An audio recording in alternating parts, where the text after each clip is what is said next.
this is different, right? This is different. We're not able to be in the same space. We're not able to share laughs. We're not able to hug for 3 seconds.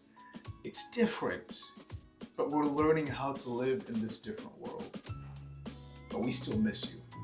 We still want to be in the same place of worship. We still want to be in the same place of education. We want to be where you are, right? But we still have to accept that right now it just can't work out. So, man, there are a lot of cool things that Campus Ministries is doing because we care about you.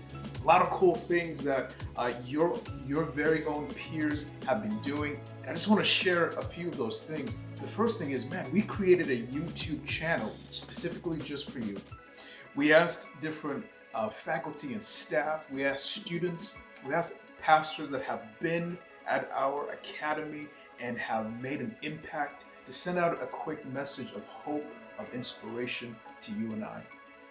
Also, our media team has created this amazing web page that you can go onto to check out our video, to check out our Instagram, just to check out all the different content that we're creating just for you, to serve you, because we care about you, because you matter, because you belong, because you're loved. And so this Friday at 7:30 p.m., we are going to create a Vespers worship just for our family. We're going to put it on our YouTube and all various other platforms so we can connect, and we might not be able to be there physically, but we can connect on a heart-to-heart spiritual level.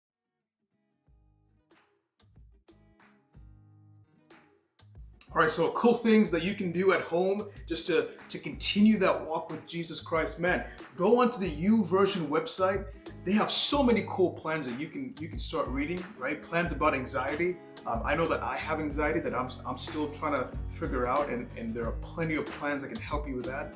Plans about joy, plans about just finding that relationship with God through this trying episodes, right? So plans about happiness. How can you be happier? Plans about how you can be wiser, right? So check out YouVersion, right? And if you don't like, we're on our computers and our phones like day in and day out. If you don't want to do that, then just grab your own Bible, right? Grab your Bible. I highly recommend getting to the stories about Jesus, right? The Gospels, getting right into the Gospels. Mark is one of my favorite. Get right into Mark, right? It's the shortest Gospel, but it's so action-packed. Get into that, get to know Jesus Christ, right? Other things you can do, right? Other things you can do is, man, you can start your own Vespers for your family, right? You can just get everybody around the table at 7:30 and just say like, hey, family, let's get into the Word. Let's get into just singing and all these various things. So you can actually start that, and it'll be really cool if we can get a picture of you doing that with your family. Send it to Campus Ministries, and we'll put it on our Instagram, okay? And now we have an encouraging message from Pastor Krystalynn. Hey guys, how's it going? Back here in my backyard, got the kids stuff over here.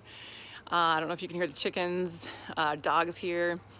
And I just wanted to take a few minutes and just share a few thoughts with you about belonging. So when we first found out we were going to have kids, we were like most parents and kind of excited and nervous. And then as we began to see this human being begin to grow, hearing the heartbeat, finding out if it was a girl or a boy, seeing the fingers and the toes through the ultrasound, and picking out names. And even before this child of ours entered into this world that we are living in right now, they probably had no clue of who we were. I mean, they can hear our voice maybe, but they couldn't see our face. They didn't understand maybe what family meant or what love meant or what that word belonging means.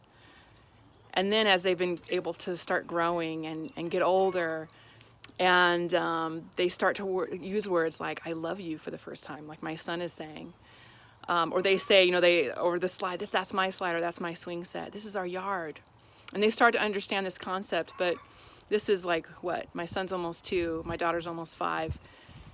And yet we have understood that they belong to us far before they have understood that they belong to us. If that makes sense.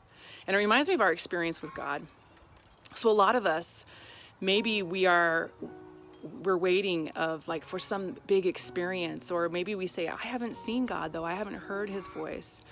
Or maybe some of us might be like, well, what does a relationship with God even mean? Well, here's the cool thing. As we're growing in that, God is not afraid of our questions because we already belong to him.